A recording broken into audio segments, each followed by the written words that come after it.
when's the last time that you actually heard something positive about Disney? I'm not even making a joke. I'm genuinely asking. Like someone that actually went to Disneyland and they found the magic of Disney, or an amazing movie that came out and everyone was bewildered. Was like, wow, that was so amazing. I really enjoy seeing that.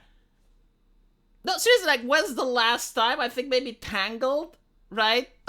But every single time I open the papers, I get shocking news like this. It was in 2019, but it was like so bad, so atrocious that you hear about it from Romania. So apparently this kid died from a rare genetic illness, and his last wish was that he gets a superhero funeral.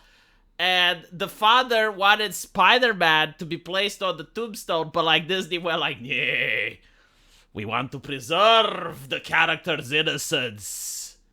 Now, I'm pretty sure if it was like an LGBT march and everyone wanted to wear like costumes, like, I personally think that Disney would. I think they would have been for that, right?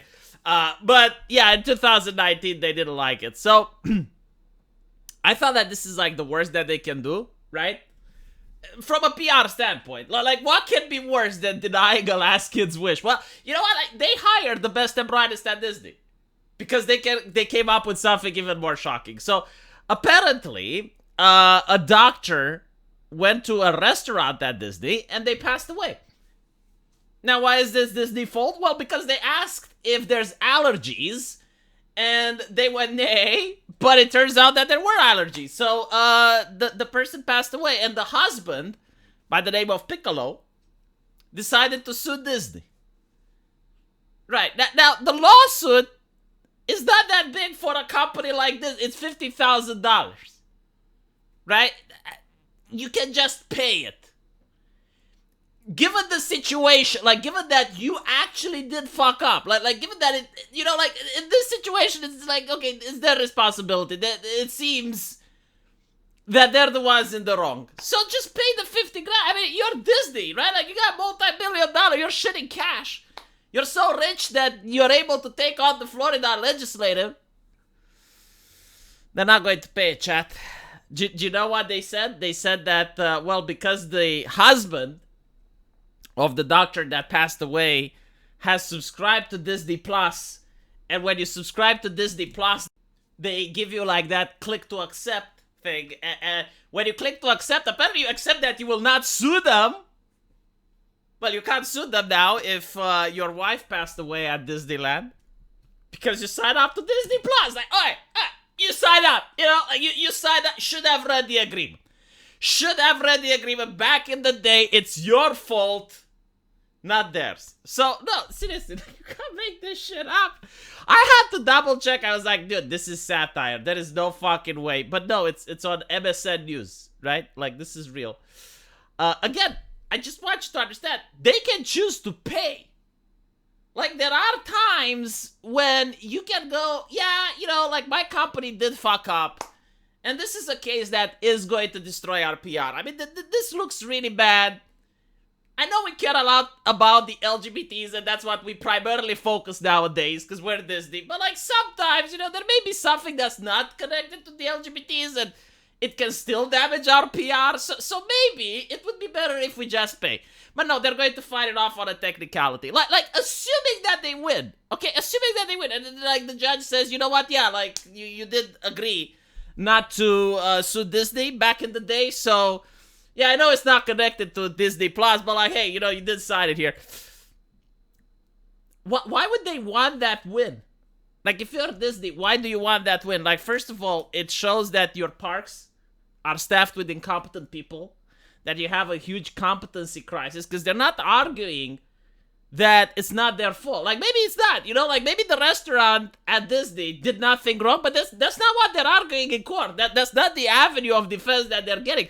They're basically saying that we're actually more interested on the technicality rather than the substance, right? So, like, maybe the restaurant is perfect, but that's not what they argue. So the message that's going to be sent from this is that the restaurants are shit. Like, people die there. And, well, I mean, it did. Like, this person actually did pass away. So, you have now that reputation. And the second reputation is that if you subscribe to Disney Plus, you're fucked. Like, if Disney ever does something bad to you, just because you subscribe to Disney Plus, now you can never sue them, right?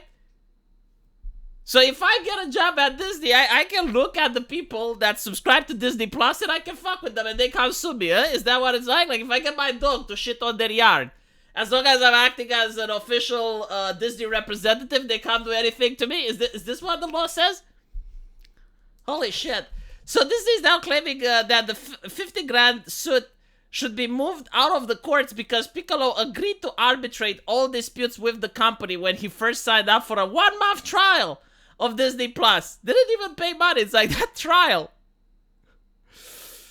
Piccolo's attorneys. I'm laughing, but this is actually very sad when you think about it. Like a person did pass away, and this is how Disney is behaving. It's mind-boggling. Apparently, Piccolo's attorneys on their part have slammed Disney's latest motion as preposterous and outrageously unreasonable. In the May 31st motion filed in Orange County, Disney argued that Disney Plus subscriber agreement Piccolo signed years earlier on his PlayStation called for any dispute, with the exception of small claims, to be resolved by individuals binding arbitration. You know, when people sign that, it's implied that it has to do with the actual Disney Plus service. Like, no one signs that and thinks, okay, well, if I happen to go at Disneyland years later, and the people there assure me that there's no allergen in the food, but when I eat the food, I get sick and die, then my husband is not going to be able to sue because of that PlayStation thing. Like, fuck off. You know, what if the husband says, well, I didn't sign it like my kid did? Now they have to prove, like, who agreed to that? Oh, my goodness. Piccolo's lawyers have since fired back, insisting that in August 2nd motion that Disney argument is fatally flawed. The motion that terms agreed to by a consumer when creating a Disney Plus free trial account would forever bar the consumer's right to a jury trial in any dispute with Disney affiliate or subsidiary. I genuinely don't know how the law is in Florida, but like here in the European Union, man, if you violate, especially like this would probably be criminal law, right? Like if you're telling someone that your food doesn't have allergens and it does, I mean, there's no contract that person can sign which would prevent them from suing your ass. Because you created bodily harm to someone. Again, I don't know the exact of the lawsuit, and usually the media sometimes reports incorrectly, so maybe like there's some details here that the journalists failed to mention, but this is mind-boggling. They also argued that Piccolo filed a wrongful death suit as the personal representative of the estate and not on behalf of himself. Tangun, 42, died of a severe allergic reaction known as anaphylactic just hours after dining at the Raglan Road Irish pub and restaurant with her husband back on October the 5th. The physician who worked at Manhattan, New York NYU hospital had repeatedly stressed to the waitstaff that she had nut and dairy allergies when she ordered scallops, onion rings, broccoli, and corn fritters. Soon after leaving the restaurant, she started experiencing difficulty breathing, collapsed, and this is what the court is saying. Even though EpiPen was immediately administered to her, she died at the hospital. He is seeking more than 50 grand in damages under Florida Wrongful Death Act, in addition to mental pain and suffering loss. Again, I just watched to understand, like, competency crisis all across the board, but the most important competency crisis has to do with the legal team and the PR experts. Like, if I was Disney, I would just like, okay, quickly pay the guy so it doesn't get into the papers that we fucked up, you know? It's like, no, you're going to go on the technicality, and now you're going to send the message, okay, like, the Disney Plus contract is an agreement etched in blood. You signed it, you're fucked. Let me know what you guys think, and as usual, I will see you in the comment section. Take care.